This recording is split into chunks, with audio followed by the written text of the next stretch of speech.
السلام علیکم ورحمۃ اللہ وبرکاتہ۔ رب اشرح لی صدری ویسر لی امری واحلل عقدۃ من لسانی یفقہوا قولی۔ رب زدنی علما، اللہم فقہنا فی الدین، اللہم توفیقی الا باللہ، اللہم انی اسألک علما نافعا، رزقا طیبا، عملا متقبلا، آمین الہی آمین۔ اللہم صلی علی محمد وعلی آل محمد کما صلیت علی ابراہیم وعلی آل ابراہیم انک حمید مجید۔ اللہم بارک علی محمد وعلی آل محمد کما بارکت علی ابراہیم وعلی آل ابراہیم انک حمید مجید۔ کل ہم نے آیت نمبر 221 میں پڑھا تھا اللہ تعالیٰ نے قرآن میں نکاح کے لیے کیا احکامات دیے ہیں۔ اسٹارٹنگ میں نے آپ کو بتایا تھا اس میں 1000 احکامات ہیں اور 1000 نافرمانیاں بھی۔ تو ہمیں ان یہودیوں کی طرح، مشرکوں کی طرح نافرمانیوں سے بچنا ہے۔ اللہ تعالیٰ ہمیں قرآن میں جو جو احکام دے رہے ہیں اس کو اچھی طرح سننا، اس پر غور فکر کرنا اور اپنے لیے ان کو اپنانا ہے۔ تو نکاح کے بارے میں ایک حدیث ہے، جس طرح حدیث میں بھی ایک نبی کریم صلی اللہ علیہ وآلہ وسلم نے فرمایا عورت سے 4 وجوہات سے کی وجہ سے نکاح کیا جاتا ہے۔ کون سی 4 وجوہ ہیں؟ مال کی وجہ سے، کسی عورت میں زیادہ مال ہوتا ہے تو ہم وہاں کھینچے چلے جاتے ہیں، بڑا بنگلہ ہے بہت، یا حسب نسب کی وجہ سے اس کا خاندان بڑے نام والا ہے، یا حسن و جمال، یا دین کی وجہ سے۔ تو نبی کریم نے ہمیں حکم دیا ہے کہ تم دیندار عورت کا انتخاب کرو۔ اگر 4 چیزوں میں تمہیں انتخاب کرنا ہے نکاح کے لیے تو تم دیندار عورت کا انتخاب کرو۔ آپ صلی اللہ علیہ وآلہ وسلم نے نیک عورت کو دنیا کی سب سے بہترین متاع قرار دیا ہے، یعنی جس کی بیوی نیک ہے وہ دنیا کا خوش نصیب ترین شخص ہے۔ بہترین متاع، یہ نبی پاک کی حدیث ہے۔ تو پہلے ہم اسٹارٹ کر رہے ہیں آج کی تجوید، آیت نمبر 222، پارو بھی ہمارا 2 ہے، سورۃ البقرہ۔ اعوذ باللہ من الشیطان الرجیم، بسم اللہ الرحمن الرحیم۔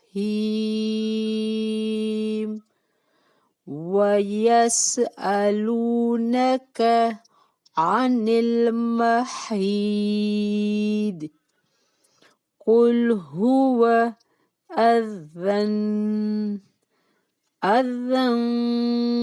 فَاعْتَزِلُوا النِّسَاءَ فِي الْمَحِيضِ وَلَا تَقْرَبُوهُنَّ حَتَّى يَطْهُرْنَ، فَإِذَا تَطَهَّرْنَ فَأْتُوهُنَّ مِنْ حَيْثُ أَمَرَكُمُ اللَّهُ، إِنَّ اللَّهَ يُحِبُّ التَّوَّابِينَ وَيُحِبُّ الْمُتَطَّهِّرِينَ۔ نِسَاؤُكُمْ حَرْثٌ لَكُمْ فَأْتُوا حَرْثَكُمْ أَنَّا شِئْتُمْ وَقَدِّمُوا لِأَنفُسِكُمْ وَاتَّقُوا اللَّهَ وَاعْلَمُوا أَنَّكُمْ مُلَاقُوهُ، فاتقوه وبشر المؤمنين ولا تجعلوا الله عرضة لأيمانكم أن تبروا وتتقوا وتصلحوا بين الناس والله سمیع علیم۔ بارک اللہ فی۔ ہم یہاں 224 پر اسٹاپ کر رہے ہیں۔ ہم نے اسٹارٹ کیا تھا 222 سے وَيَسْأَلُونَكَ عَنِ الْمَحِيضِ۔ یہ ایک اہم احکام ہے ہم سب کے لیے۔ بہت سارے لوگ کہتے ہوں گے کہ ہمیں سب پتہ ہے، لیکن ہمیں قرآن کا احکام سننا چاہیے، اور آپ کو یہ بھی معلوم ہونا چاہیے اپنے کتاب میں، بک میں، قرآن میں ٹک لگائیں کہ کون سی آیت کون سی جگہ پر سائیڈ میں لکھتے جائیں۔ جب کوئی کسی کو آپ دلیل دیں تو سائیڈ میں آپ کو فوراً وہ آیت مل جائے۔ وَيَسْأَلُونَكَ عَنِ الْمَحِيضِ، وہ سوال کرتے ہیں آپ سے حیض کے بارے میں، پیریڈس کے بارے میں، جو عورت کو آتا ہے۔ بلوغت کے بعد ہر عورت کو ایام ماہواری میں جو خون آتا ہے اسے حیض کہا جاتا ہے۔ بعض دفعہ عادت کے خلاف بیماری کی وجہ سے خون آتا ہے، اسے استحاضہ کہتے ہیں، جس کا حکم حیض سے مختلف ہے۔ حیض کے ایام میں عورت کے لیے نماز معاف ہے، روزے رکھنے ممنوع ہیں، تاہم روزوں کی قضا بعد میں ضرور ہے۔ مرد کے لیے صرف ہم بستری منع ہے، البتہ بوس و کنار جائز ہے۔ اسی طرح عورت ان دنوں میں کھانا پکا کر اور دیگر گھر کا کام کر سکتی ہے، لیکن یہودیوں میں ان دنوں میں عورت کو بالکل نجس، یہودی ہندو وغیرہ یہ جو ہیں پیریڈس کے دنوں میں عورت کو نجس سمجھتے ہیں اور سمجھا جاتا ہے، اس کے ساتھ اختلاط کھانا پینا بھی جائز نہیں سمجھتے تھے۔ صحابہ کرام رضی اللہ عنہ نے اس کے بابت حضور صلی اللہ علیہ وآلہ وسلم سے پوچھا تو یہ آیت اتری جس میں صرف جمع کرنے سے روکا گیا۔ علیحدہ رہنے اور قریب نہ جانے کا مطلب صرف جمع سے ممانعت ہے۔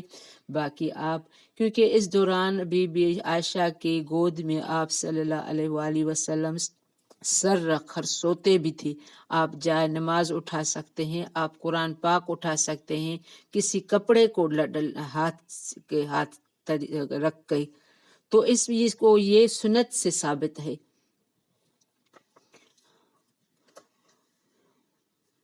فَاعْتَزِلُوا النِّسَاءَ، تو الگ رہو عورتوں سے حیض میں، یعنی ہم بستری سے منع ہے۔ وَلَا تَقْرَبُوهُنَّ، اور یہ بھی آیا کہ قُلْ هُوَ أَذًى، کہہ دیجئے وہ اذیت ہے، ایک تکلیف دہ عمل ہے، اسی لیے بھی مرد کو عورت سے ہم بستری سے روکا گیا ہے، اذیت ہے، اذن سے ہے جس سے کسی کو تکلیف ہو۔ فَاعْتَزِلُوا النِّسَاءَ فِي الْمَحِيضِ، تو الگ رہو عورتوں سے حیض میں۔ وَلَا تَقْرَبُوهُنَّ حَتَّى يَطْهُرْنَ، تو نہ تم قریب جاؤ ان کے یہاں تک کہ وہ پاک ہو جائیں۔ کیا پتہ چلا کہ ہم بستری کے لیے، باقی آپ عورت کے ساتھ بیٹھ کے کھانا کھا کے سب کچھ جائز ہے۔ فَإِذَا تَطَهَّرْنَ، پھر جب وہ اچھی طرح پاک ہو جائیں، فَاتُوهُنَّ، تو آؤ ان کے پاس، مِنْ حَيْثُ أَمَرَكُمُ اللَّهُ، جہاں سے حکم دیا تمہیں اللہ نے۔ اللہ نے کیا یہاں کہا؟ جب وہ پاک ہو جائیں، ان کے دو معنی کیے گئے، ایک خون بند ہو جائے، یعنی پھر وہ غسل کے بغیر بھی پاک ہیں۔ اگر کسی سے یہ فعل ہوتا ہے، ابھی عورت نہیں نہائی ہے، خون اس کا بند ہو گیا ہے، 7-8 دن ہو گئے ہیں، تو ہم بستری ہو سکتی، یہ مرد کے لیے ان سے مباشرت کرنا جائز ہے۔ ابن حزم اور بعض ائمہ اس کے قائل ہیں کہ علامہ البانی نے بھی اس کی تائید کی ہے کہ دوسرے معنی ہے کہ خون بند ہونے کے بعد غسل کر کے پاک ہو جائیں۔ اس دوسرے معنی کے اعتبار سے عورت جب تک غسل نہ کر لے اس سے مباشرت حرام رہے گی۔ امام شوکافی نے اس کو رائج قرار دیا ہے۔ ہمارے نزدیک دونوں قابل عمل ہیں، لیکن دوسرا عمل زیادہ ترجیح والا ہے۔ جہاں سے اجازت دی ہے یعنی شرم گاہ سے، کیونکہ حالت حیض میں بھی اس کے استعمال سے روکا گیا تھا، اور اب پاک ہونے کے بعد جو اجازت دی جا رہی ہے تو اس کا مطلب اسی فرج یعنی شرم گاہ کی اجازت ہے، نہ کہ اور حصے کی۔ اس سے یہ معلوم ہوا کہ عورت کی دبر کا استعمال حرام ہے۔ بہت سارے مرد عورت کو پیچھے سے کرتے ہیں، یہ حرام ہے، اس کو انڈر لائن کر دیں، یہ سب کو بتائیں، جیسا کہ احادیث میں اس کی مزید صراحت کر دی گئی ہے۔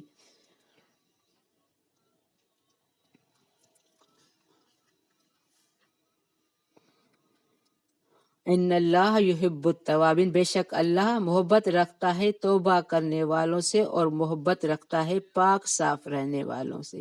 اللہ نے جہاں میں حکم دیا ہے، اگر ہم سے کوئی غلطی ہو گئی ہے، اگر ہم پہلے غلطیاں کرتے رہے ہیں تو اللہ غفور الرحیم ہے، معافی مانگے پچھلے سارے گناہ معاف ہو سکتے ہیں۔